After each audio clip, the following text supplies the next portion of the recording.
Bom, vamos ver aqui a partida que eu escolhi para o computador analisar e eu dar uns pitacos, que é a partida do Maribiava, o MB, contra o Rafael Macellani, o alemão.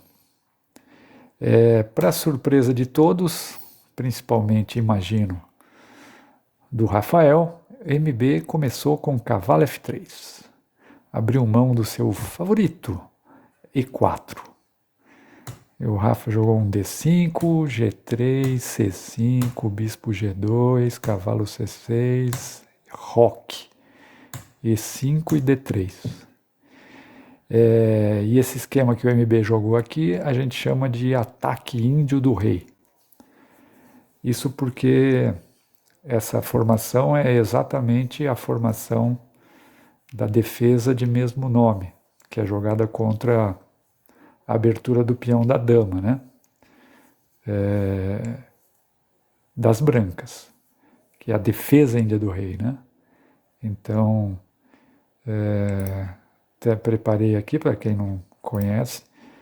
Aqui, ó, essa aqui é a defesa índia do rei, né? O bispo do rei fianquetado, né? Contra o peão dama, né? Quando começa com D4, ó lá.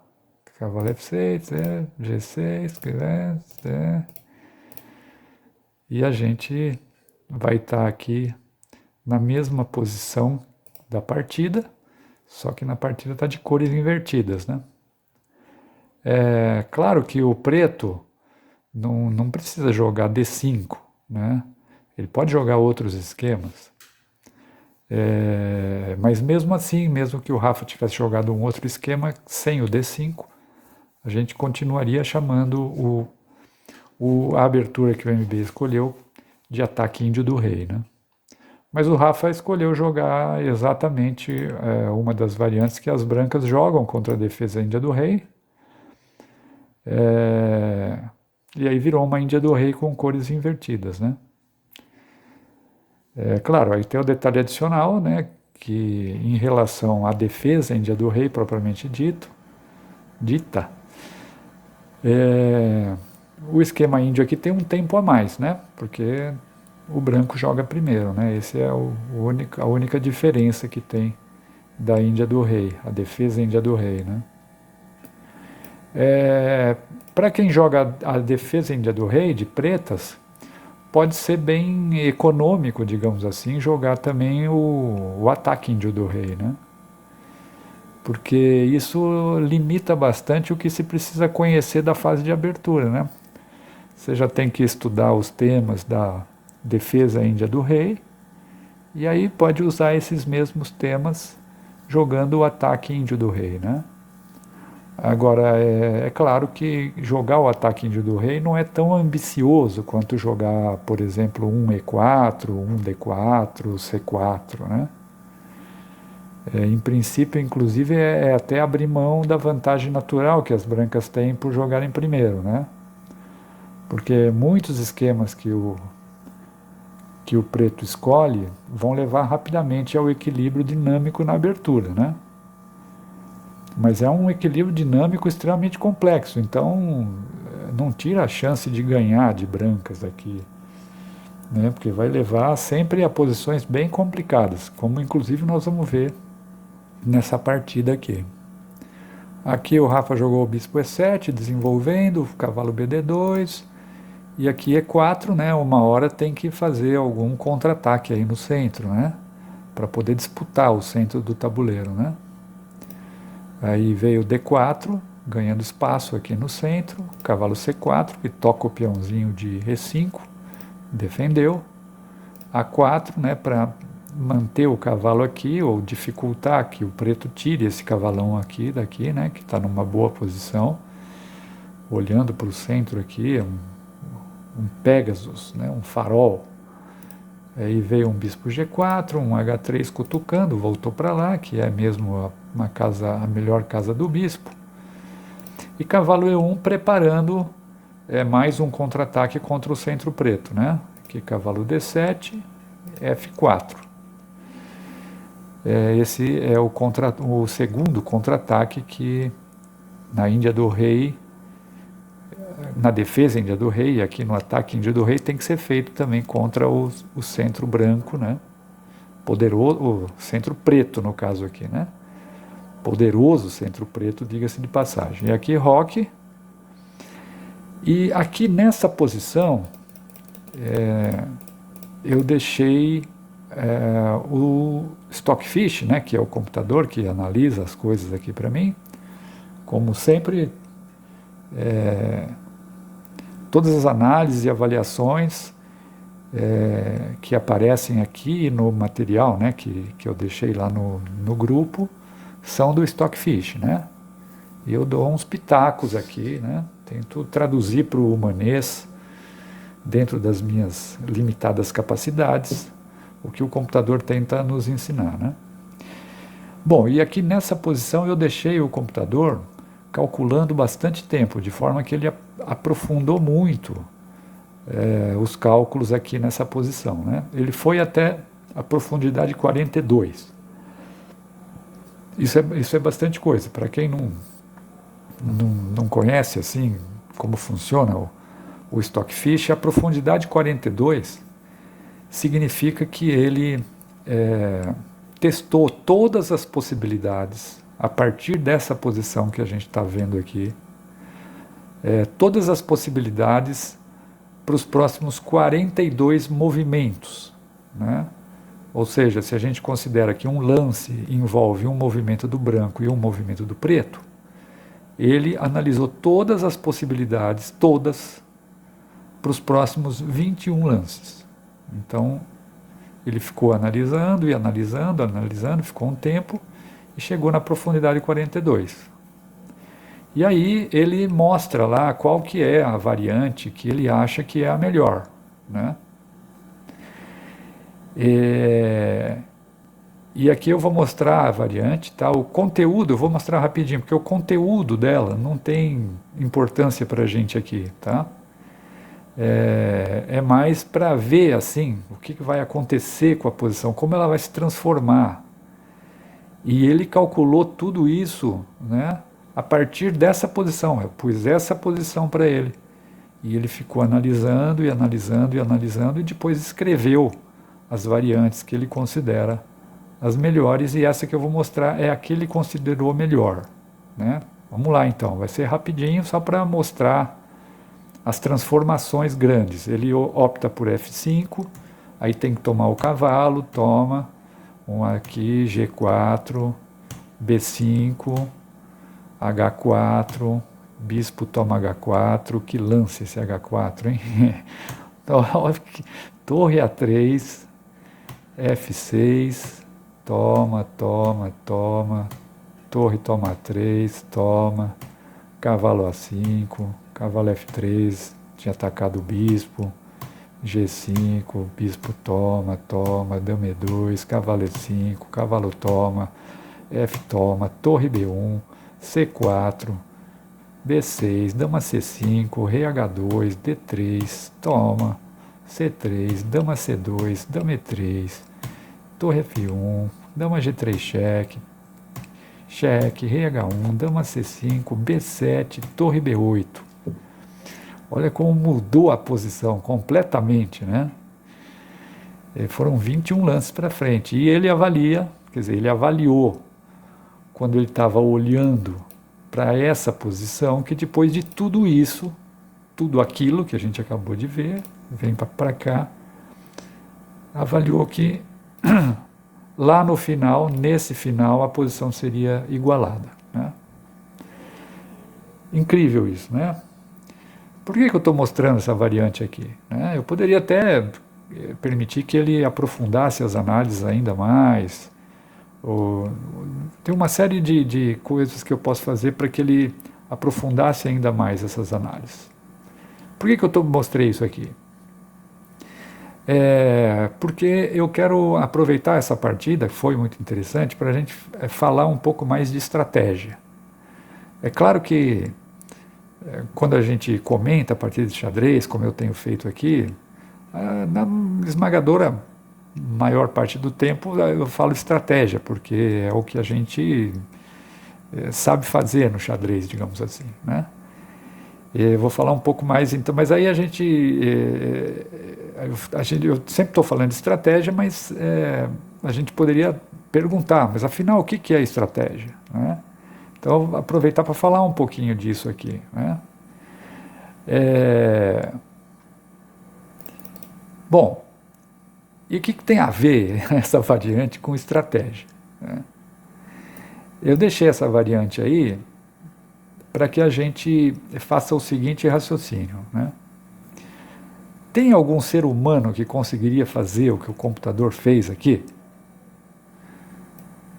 Começar a olhar nessa posição aqui, ficar analisando, analisando, analisando, analisando, analisando, analisando, e depois de um tempo falar, olha, a melhor variante é essa, escrever os 21 lances aí que o computador escreveu.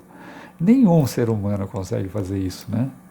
Mas nem perto disso que o computador fez.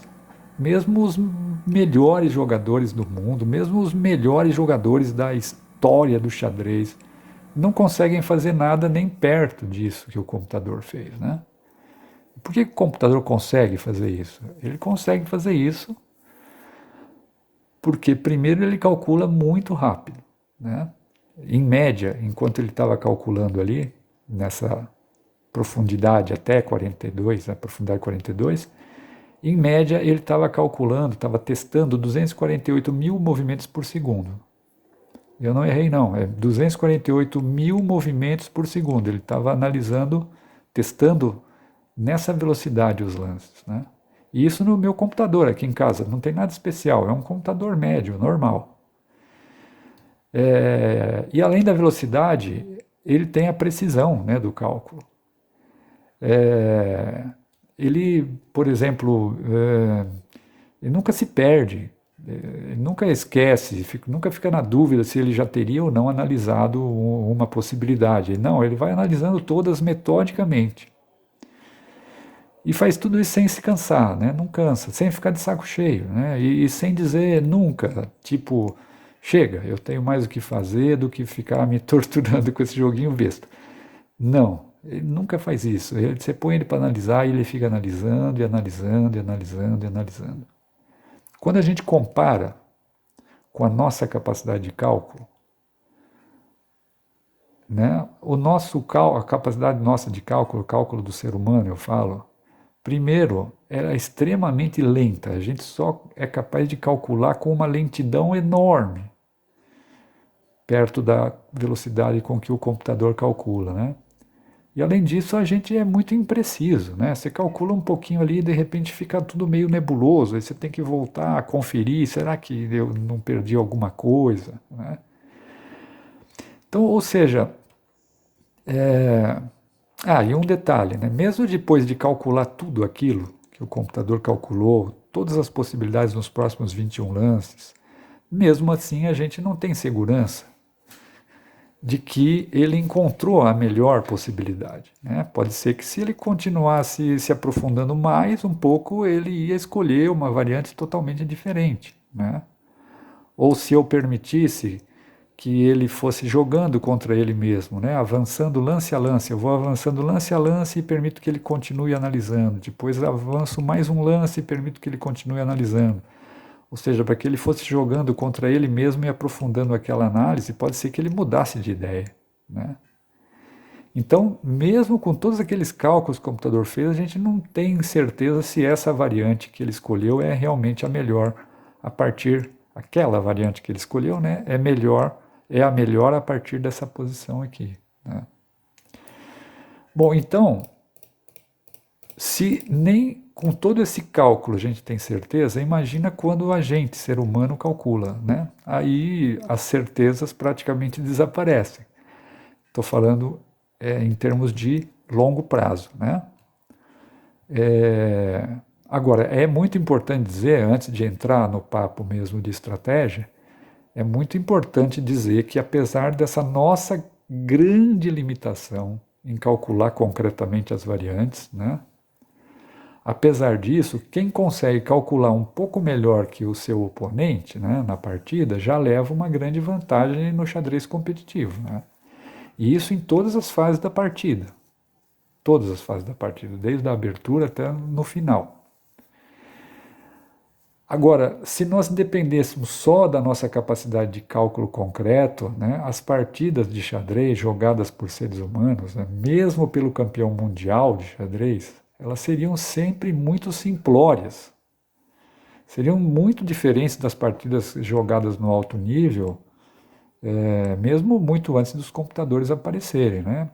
E não é só no alto nível, mesmo nós amadores, às vezes acertamos uma partida que é muito legal, é muito boa e tal, né? Apesar da nossa extrema limitação de capacidade de cálculo em relação à quantidade de cálculo que o xadrez exige, né? Então, como é que nós podemos até jogar bem com essa limitação tão grande na nossa capacidade de calcular, né?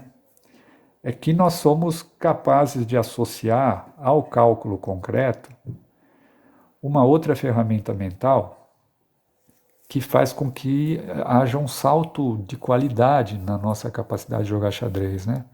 E é essa ferramenta mental que a gente dá o nome de estratégia. Então, a estratégia, na verdade, ela não tem a ver com o xadrez em si, mas ela tem a ver com a limitação de nossas mentes em lidar com a essência do xadrez em si. E a essência do xadrez em si é o cálculo concreto dos lances, né? E nós temos muita limitação para lidar com essa essência do xadrez em si. Então nós temos que uma outra ferramenta para ajudar a gente a não jogar tão mal, digamos assim, né? E a estratégia é uma ferramenta da mente humana justamente para lidar com as incertezas, seja no xadrez, também no mundo real, né? E como a gente é muito limitado para o cálculo concreto, o xadrez acaba se tornando para nós humanos um jogo de muitas incertezas, especialmente na fase de abertura, por exemplo, em que se apresentam para a gente, na partida concreta que a gente está jogando, praticamente infinitas possibilidades, né?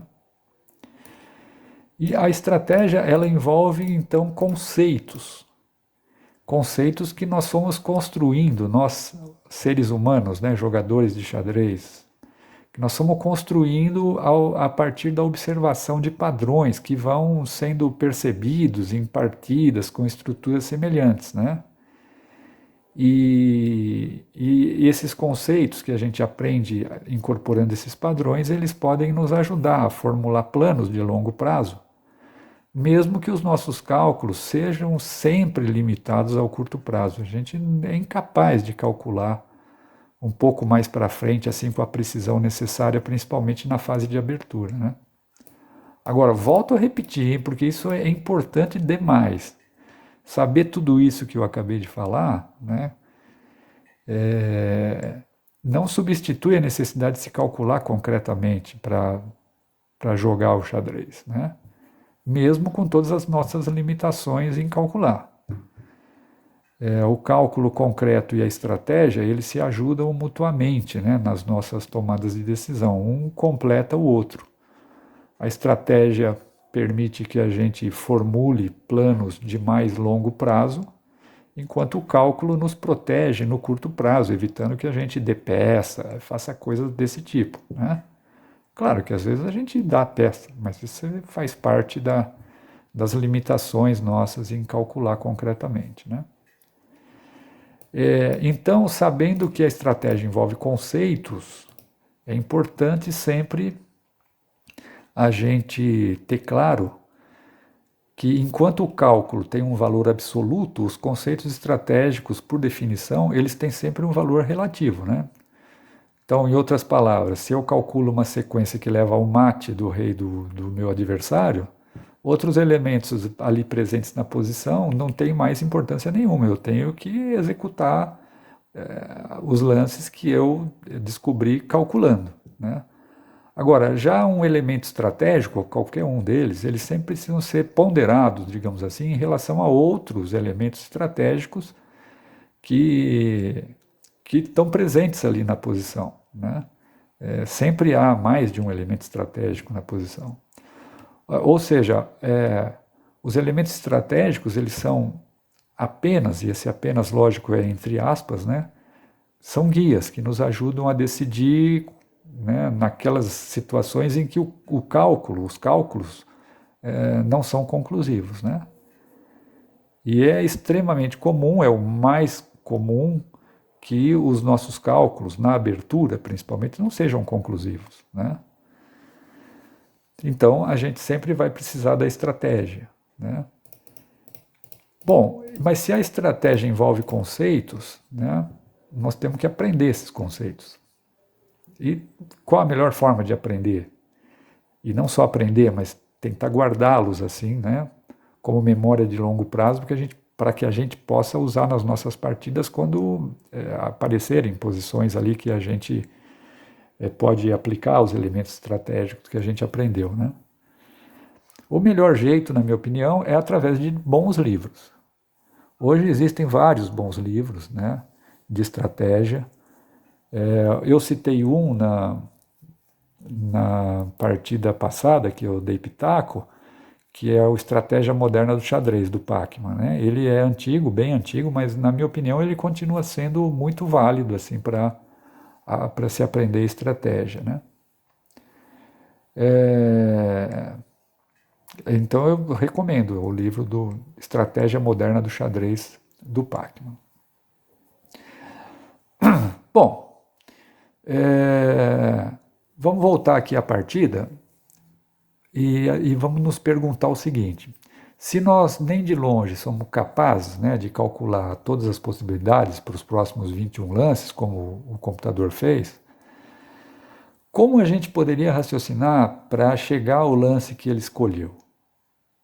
A gente vai ter que raciocinar com conceitos, né? Então tem dois conceitos aqui que poderiam nos ajudar, né? E aí, quando a gente vai pensar nesses conceitos, aparecem outros, né?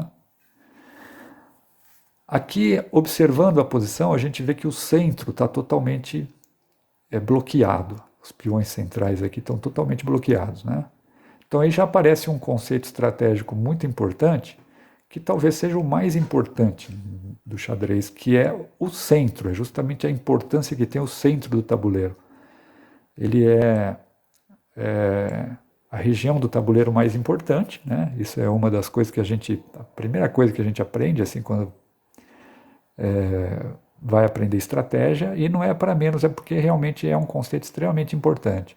Dependendo de como os peões do centro vão ficar, isso define assim o caráter da partida, né? Pode ser uma partida aberta, uma partida semi-aberta, uma partida fechada, e isso muda tudo ali. Aqui o centro é fechado, é todo bloqueado, né? Então nós tivemos essas estruturas aqui, né? Tudo bloqueado. E é bem provável que esses peões do centro aqui, né? Eles fiquem mais ou menos assim por um bom tempo, se não pela partida inteira, né? Aí isso cria um conceito estratégico que é o do bispo bom versus bispo mau. Então aqui, né, como a estrutura preta, a estrutura de peões preta, né, está localizado nas casas pretas, né, todos os peões pretos aqui do centro estão em casas pretas. A gente diz que o bispo preto de casas pretas é o bispo ruim, porque ele tromba com a estrutura de peões que ele tem, né? Se a gente imaginar o peão vindo para F6 e o peão vindo para B6, ele fica totalmente preso ali na cadeia de peões, né? E além disso, ele não pode atacar nenhum peão branco que está fixado aqui no centro. Já o bispo preto de casas brancas é considerado o bispo bom. Porque primeiro ele não fica preso na cadeia de peões, né? Na própria cadeia de peões. Ele pode, eventualmente, se isso for interessante, ameaçar os peões brancos que estão fixados aqui, né? E o mais importante, ele acaba completando, recheando essa estrutura fixa do preto, né? Porque os peões pretos controlam as casas pretas nessa formação. E ele, o bispo de casas brancas, controla as casas brancas aqui atrás, né? Como que ele recheia, né? Ele faz um recheio dessa estrutura aqui. Então ele é o bispo bom. E quando a gente jogar F5, nós vamos obrigar o preto a dar o bispo bom, né? A entregar o bispo bom, porque o bispo vai estar trancado aqui. Claro, ele vai ser trocado por um cavalo nosso que é bom também, né? Mas a gente vai estar forçando o preto a entregar o bispo bom dele, né? Então esse é um elemento estratégico que poderia nos ajudar a decidir pelo lance que o computador sugere, que é o F5. E o outro conceito que aparece com o F5 é o conceito de espaço. Então o espaço, o conceito de espaço significa exatamente o que ele diz, é espaço. Então, se a gente imaginar o peão de F4 vindo para F5 e o peão de G4, de G3 vindo para G4 e depois para G5, dá para a gente imaginar que o branco vai ter um monte de casas aqui, ou seja, um monte de espaço para organizar as peças dele aqui, concentrar as peças dele aqui do branco para um eventual ataque na ala do rei, contra o rei preto. E do mesmo jeito, se a gente imaginar esse peão vindo para F5 e esse peão de G3 vindo para G5, ao contrário do branco, que vai ter muito espaço, o preto não tem espaço praticamente nenhum aqui para colocar peças para uma eventual defesa, né? Ele está todo espremido ali, né?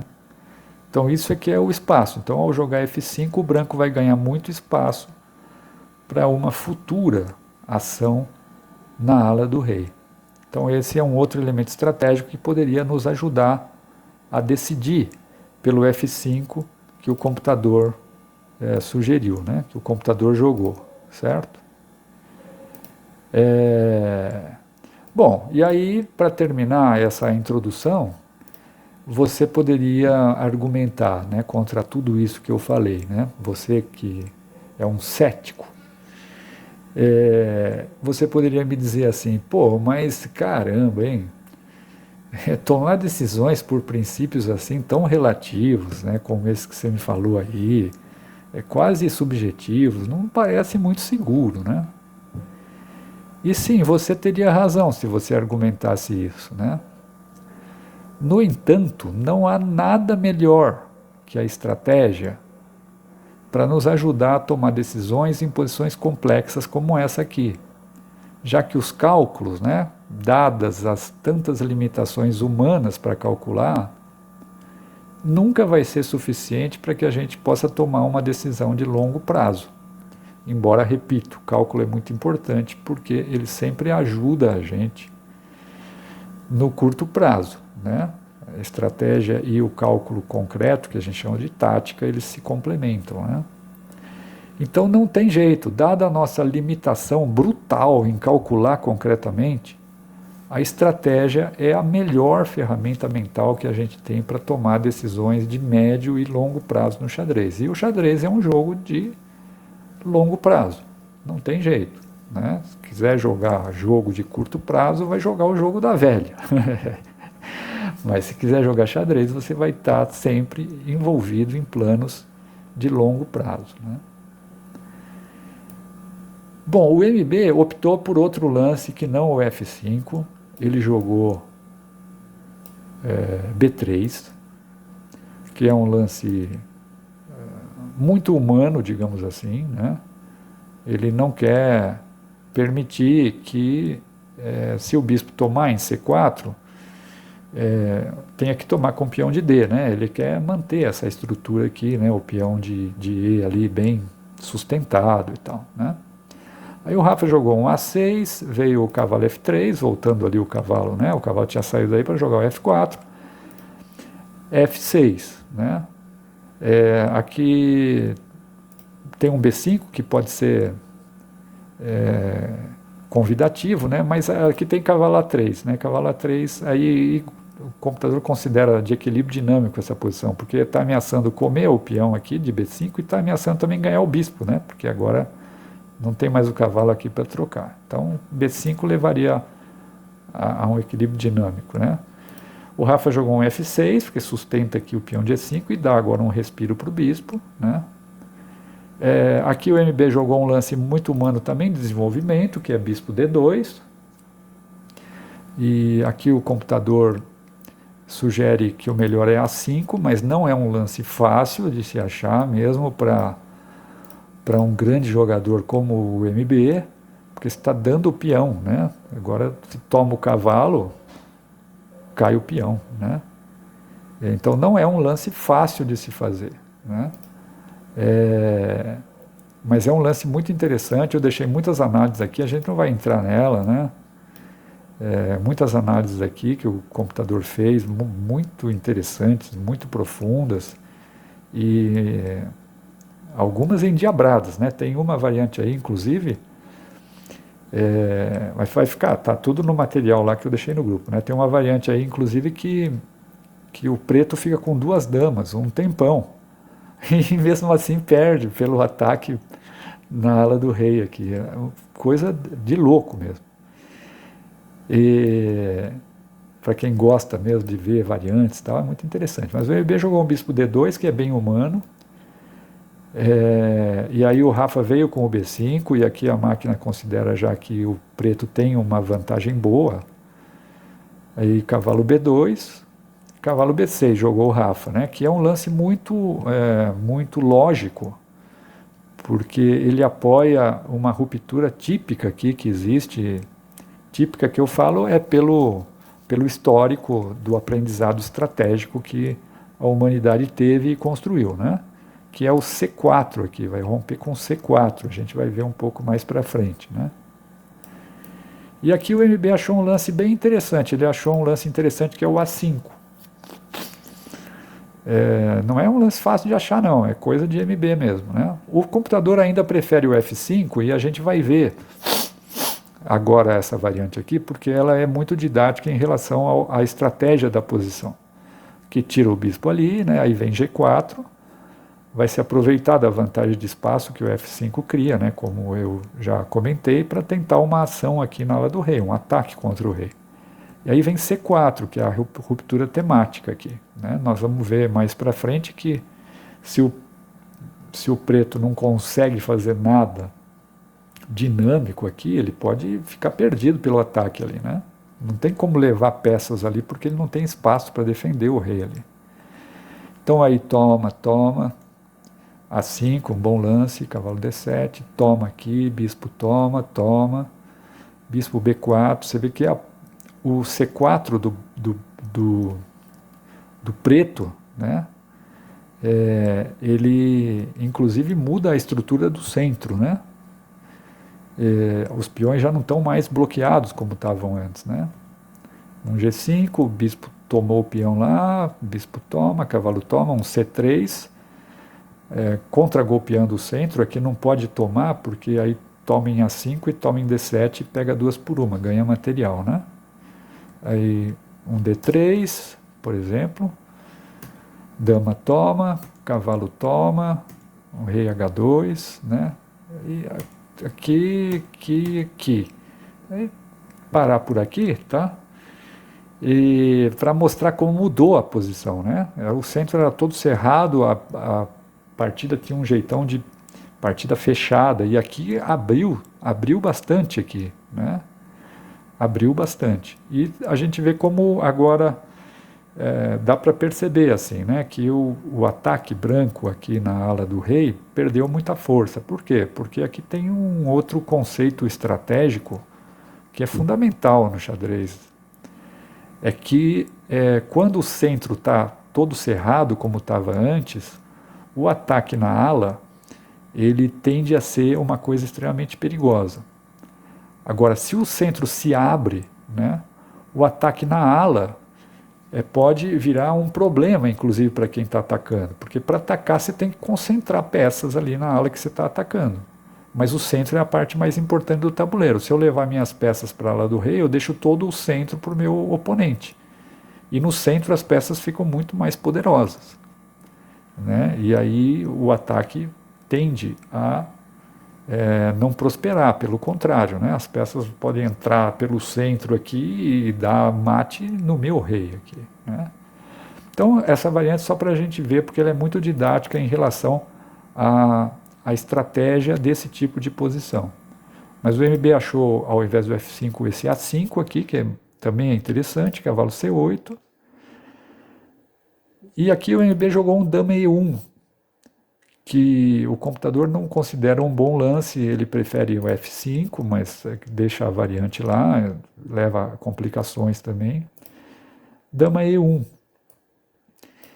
E aqui o Rafa toma uma decisão estratégica extremamente heterodoxa, digamos assim, né? Ele joga B4, ou seja, abrindo mão de todo aquele dinamismo que a gente viu quando faz a ruptura C4, né? Aqui eu deixo as alternativas que o computador dá e que levariam aqui o preto a ficar numa posição melhor, né? Uma delas, por exemplo, é o cavalo D6, F5, bispo F7, G4 e C4, parecido com o que a gente tinha visto lá, mas agora esse dama E1 não está tão bem e vai ficar um pouco melhor. Vai ficar um pouco não, vai ficar com uma vantagem considerável o preto. Quando ele joga o B4, ele abre mão de todo esse dinamismo aí. É verdade que ele estabeleceu um plano, porque quando joga o B4, esse peão aqui fica atacado de morte aqui. O preto vai poder ganhar esse peão.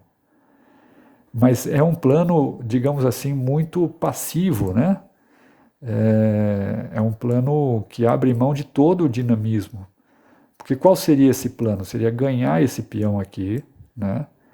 É inevitável que o branco vai atacar aqui na ala do rei pela estrutura de peões, né? Porque vai ganhar espaço aqui, por exemplo, né? E depois vai poder atacar, né? Por isso que a ruptura C4 também é boa desse lado aqui, né? Volta o peão lá para B5, imagina o peão lá em B5. A ruptura C4 também é muito lógica e boa. Por quê? Porque é aqui que o preto tem vantagem de espaço. O peão em D4 dá mais vantagem de espaço para o preto, né? E aqui é óbvio ver a vantagem de espaço, né? Quando a gente pega essa posição aqui, né? Olha, facilidade com que as peças pretas se organizam aqui atrás e as peças brancas ficam todas espremidas aqui, né? Mas o Rafa decidiu jogar esse B4 aqui, abrindo mão de todo esse dinamismo. E aí é um plano assim extremamente passivo, né? Quase contemplativo, porque qual seria a lógica disso? É ganhar esse peão aqui, né? O branco vai atacar a ala do rei, mas aí o preto vai tentar se defender e estabilizar a ala do rei, e depois que a ala do rei estiver estabilizada, aí ele vai tentar fazer prevalecer a vantagem do peão, que ele vai inevitavelmente ganhar aqui, né? Agora, isso é um plano extremamente lento, né? E você vai ficar à mercê, você vai dar toda a iniciativa para o branco. Então, esse plano que o Rafa escolheu aí, né, esse plano estratégico, certo? Se fosse acertado, ele seria revolucionário, na verdade, né? Agora, revolucionário porque a história da variante, né, a história desse tipo de posição aqui, que foi escrita por humanos ao longo de muitas décadas, né, incorporando os padrões e tal, ela estaria sendo reescrita agora, se fosse acertada essa decisão do Rafa, né? A máquina que de história nada sabe, ela também não gosta dessa decisão, não. Bom, aqui o MB jogou um F toma E5, que é uma estranha decisão estratégica, talvez, né? Que certamente é uma estranha decisão estratégica. Talvez ele tenha tomado essa decisão por alguma dificuldade de avaliação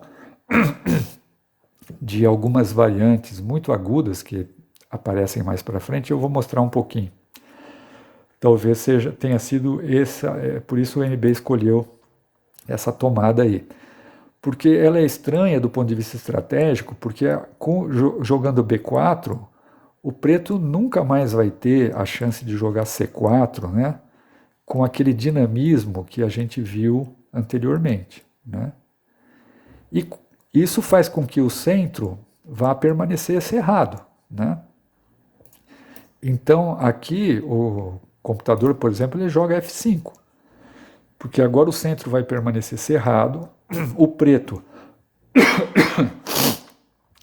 abriu mão da ruptura temática C4, aproveitando a vantagem de espaço aqui, e o branco vai aproveitar a vantagem de espaço lá para atacar o rei preto, né?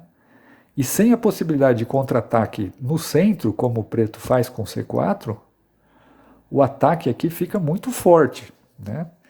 É muito pouco provável que o preto consiga se defender aqui, porque ele não consegue trazer peças para cá, e a gente vai ver isso, né? Então estranha a decisão do MB, eu acho que a minha explicação para isso é que realmente ele anteviu algumas variantes que são mesmo endiabradas e não conseguiu se definir. Nós vamos ver um pouquinho dessas variantes mais para frente, né? Que são variantes heróicas, assim, o preto vai sacrificar peça por peão. Agora, mesmo que essas decisões heróicas prosperassem, né, não é o caso aqui, a máquina está tranquila que não prosperam, mas mesmo que prosperassem, não justificaria esse B4, né, porque a gente viu que com o C4, né, o preto tem uma vantagem, no mínimo uma vantagem assim humana, porque o branco tem que achar lances muito bons para não ficar inferior, né? E então, ou seja, é um lance natural essa ruptura em C4, né? Que o preto agora abriu mão quando fez B4, natural, tranquilo, confortável de jogar, né? E que não precisa de nenhum heroísmo para estar com grandes chances de ficar melhor, né? Então, não justifica esse B4, mesmo os heroísmos, né? Então aqui a gente vai ver rapidamente uma variante, caso o MB tivesse jogado F5, né, em que o preto vai tentar fazer aquele plano que eu falei, né? Ele vai tomar o peão e depois tentar estabilizar a ala do rei. Aqui começam as variantes endiabradas, né? Tem uma variante que o computador toma aqui, sacrifica a peça aqui por esses peões na ala da dama aqui, né? Realmente não é posição fácil, não é fácil não, né? O computador diz que está melhor, mas talvez o MB tenha visto a possibilidade dessas variantes, né? E não tenha jogado F5 porque não conseguiu se decidir, e não é fácil mesmo decidir, porque são variantes bem complicadas mesmo. Mas vamos supor que o preto fosse executar aquele plano, tentar estabilizar a ala do rei, para só depois tentar aproveitar o peão a mais que ele ganhou na ala da dama. Então vamos ver aqui, né? Eu fiz obrigatoriamente o preto jogando nessa tentativa de estabilizar a ala do rei, né? Aí segue o ataque aqui, né? A5, né? E vamos seguir aqui. Dama G3, o branco vai acumulando peça lá. Bispo E8, torre G1, bispo D8, dama G4, torre A7, bispo H3, cavalo B8, G6, dama D7, dama G3 e H6. Então, em princípio, parece que o preto conseguiu o plano dele, né? Que é o plano de estabilizar a ala do rei. Não tem mais ruptura de peões aí na ala do rei, né? Fechou tudo. Mas não é suficiente, né? O branco tem peças para sacrificar. Então vamos seguir. Dama G4, bispo C6, torre de AE1, uma sutileza. O computador se dá o luxo de trazer a torre para sustentar o ponto E4 aqui, né? Vai que o branco resolve sacrificar aqui alguma coisa e isso dá certo. Aí, olha lá, vem um A4, dama H5, toma aqui e lá começa o sacrifício. Bispo toma H6, G toma H6, cavalo G4. Já tinha ameaçando um monte de mate aí, cheque, rei F8. Não tem como parar o ataque, né? Não tinha como trazer peças aqui para defender, não tinha espaço. Aí cavalo toma F7, G toma F7. ameaçando um monte de coisa aqui, né? Porque, para quem não viu, acordou a torre aqui. Dama F7, cheque, sai, torre G7, aí rei D6, toma dama, toma aqui, né? E agora tem vantagem material e posicional decisivas, né? Então, esse é só para dar um exemplo de que não tem como segurar o ataque branco aqui se o centro permanece fechado. Não tem jeito de defender, né? Por isso é que o preto precisa explorar aquela possibilidade de C4 que ele tinha, né? Mas o MB tomou aqui, aí quando toma aqui a máquina considera que é equilíbrio dinâmico, cavalo C4, o Rafa agora tomou o cavalo, que é coerente, né, com o plano de ganhar aquele peão lá, mas mais uma concessão estratégica, né, porque está dando o bispo bom e aí vai ficar tipo um buraco aqui na posição preta, né? As casas brancas vão ficar muito enfraquecidas. Toma aqui, jogou um H6, tem outras variantes que está tudo lá, quem quiser ver, né, no material que eu deixei. E aqui, quando joga G4, o computador considera que o branco tá melhor aqui. Aí cavalo D6, dama G3.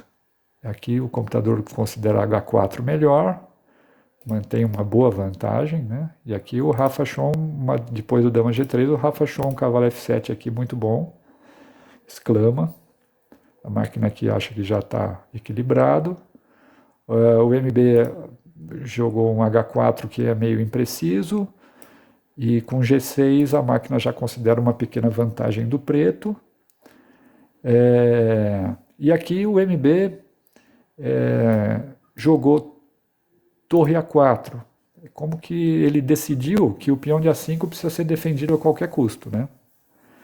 E no fim das contas isso acaba justificando o erro estratégico preto quando jogou B4, né? No xadrez tem isso, né? Às vezes a gente faz um erro monumental, mas se o adversário não explora bem aquele erro acaba sendo o lance bom, né? E aqui o MB decidiu que tem que defender aquele peão de A5, né?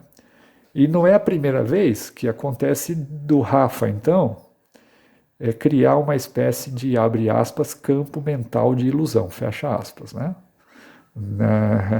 A gente viu numa partida anterior que ele fez isso também, acabou envolvendo o oponente dele no plano dele, né?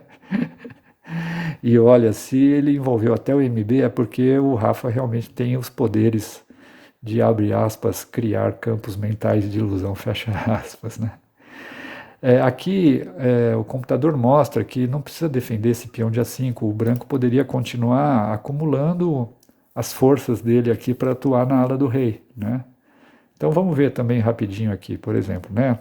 Aqui não é o melhor, mas se toma o peão aqui, o preto vai perder uns tempos, porque vai ter que voltar o cavalo, e não é nada claro que esse peão aqui também não vai ser perdido, porque, né, a torre, se o cavalo sai, fica ali batendo no peão, né?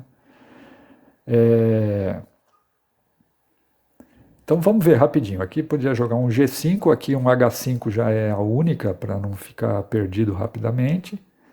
E bispo F3. E a ideia aqui é já tomar aqui em H5, quando retoma, dama vai jogar em F3, vai tomar em H5 e, portanto, esses dois peões desaparecem e vai ficar com um ataque bem forte contra o rei, inclusive com a possibilidade desses dois peões unidos aqui avançarem e irem espremendo cada vez mais ali, né? O Rafael Leitão chamaria esses dois peões passados e unidos aqui, depois desse sacrifício e Tomás, de Romário e Bebeto. E vamos ver como poderia seguir aqui. Um cavalo H8, um cavalo D8, não é essa variante que eu quero mostrar. O cavalo H8, isso. Aqui deixo umas subvariantes daqui. E aqui dama H3, isso aqui eu quero mostrar, né? O cavalo H8, de certa forma, faz uma defesa contra aquele sacrifício do bispo, mas é interessante que agora a dama entra pelas casas brancas, né? Olha, né? A falta que faz o bispo de casas brancas, né? Aqui, por exemplo, se joga um rei. Aqui jogou rei G7, mas se jogasse um cavalo F7, por exemplo, já viria, por exemplo, um torre A5, né? Dama A5, dama E6, vai sacrificar a qualidade aqui, mas também para ficar com um ataque bem forte aqui, parecido com aquilo que a gente tinha falado antes.